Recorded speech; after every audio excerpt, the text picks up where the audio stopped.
कबले ये छौली रहमी तू कुमार गे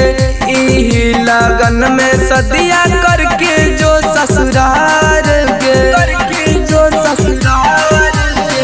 कबले ये छौली रहमी तू कुमार गे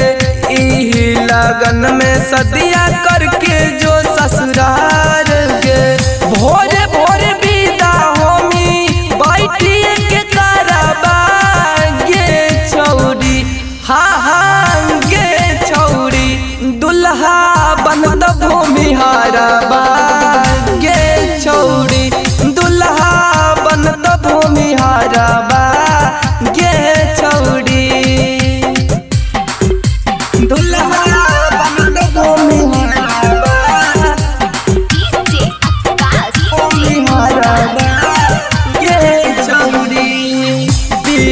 बिहारी डल तो मांगी बेसिंदूरवा डोली चढ़ी चहल जैमी अपने ससुरबा पीएम बिहारी डल तो मांगी बेसिंदूरवा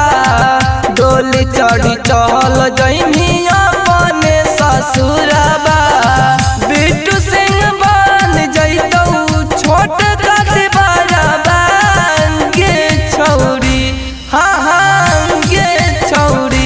दुल्हा बनत भूमिहारबा गे छौरी दुल्हा बनत भूमिहारबा।